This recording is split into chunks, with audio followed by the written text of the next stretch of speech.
एक रात मनोज बाबू अपने पत्नी मोना के साथ शादी की पार्टी से अपने घर को लौट रहे थे। रात ज़्यादा होने की वजह से कोई सवारी गाड़ी नहीं मिली थी। मनोज बाबू का घर मुश्किल से 3 किलोमीटर के दूरी पर देहरादून के एक पहाड़ी में था, अतः उन दोनों पति पत्नी ने पैदल ही चलने का निश्चय किया। मुसीबत ये थी कि महीना सावन का था और ऊपर से जोरों की बारिश भी हो रही थी और उन्हें अपने घर पहुंचना भी जरूरी था। मोबाइल की टॉर्च की मध्यम सी रोशनी में वे दोनों आगे बढ़ने लगे। वे अभी आधी दूर ही गए थे कि जोर से बिजली चमकी और बिजली की रोशनी में एक औरत का साया दिखाया जो ठीक उसके सामने खड़ी थी। इस सुनसान सड़क पर रात के अंधेरे में अकेले औरत को देखकर उन्हें डर लगा और मन में तरह तरह के विचार आने लगे कि कहीं ये कोई खैर जो भी हो देखा जाएगा। ऐसा सोचते हुए उन दोनों ने अपने कदम आगे बढ़ा दिए, लेकिन बिजली बार बार लगातार चमकने लगी थी और उन बिजली की चमक में वे औरत दूर से ही साफ साफ दिख रही थी।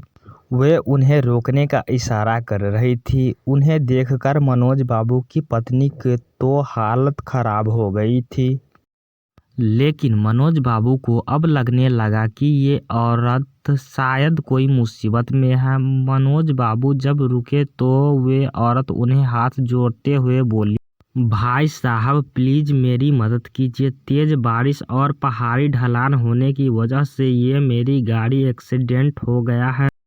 मेरी गाड़ी इस पहाड़ी ढलान से नीचे गिर गई है, उसमें मेरी 1 साल की मासूम सी बच्ची है। प्लीज आप दोनों उसे बचा लीजिए। इतना कहते हुए वो औरत आगे आगे चलने लगी और न चाहते हुए भी मनोज बाबू अपनी पत्नी के साथ उसी अजनबी औरत के पीछे पीछे चलने लगे। लेकिन एक अनजाने भय से उन दोनों का दिल जोर जोर से धड़क भी रहा था। जैसे वे दोनों पहाड़ी से नीचे उस गाड़ी के पास गए तो उन्होंने देखा कि गाड़ी में एक प्यारी सी मासूम बच्ची रो रही है।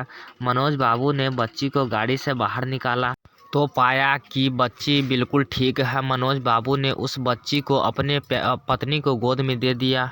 फिर मनोज बाबू को लगा कि ड्राइवर की सीट पर भी कोई है। जब वो आगे जाकर देखे तो उनके होश उड़ गए, क्योंकि ड्राइवर की सीट पर वही औरत खून से लथपथ होकर मरी पड़ी थी। मनोज बाबू को अब सब कुछ समझ में आ गया था। वे दोनों पति पत्नी बच्ची को अपने गोद में लेकर अपने घर की तरफ आगे बढ़ गई।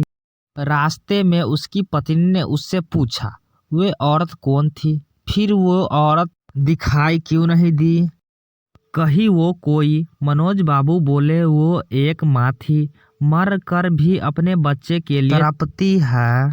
जो वही एक माँ थी। वो मनोज बाबू की ये कहानी सुनकर मेरी आंखों से आंसू निकल आए हैं। दोस्तों, अगर कोई मुसीबत में हो तो उसकी ज़रूर सहायता करें। क्या पता हमारी एक छोटी सी कोशिश किसी की ज़िंदगी में बहार ला दे। ये छोटी कहानी हर एक माँ की ममता को समर्पित है। आप अपना मूल्यवान सलाह दे सकते हैं। आपका मूल्यवान सलाह को दिल की गंभीरता से इंतजार रहेगा। दिल की गहराई पूर्वक धन्यवाद।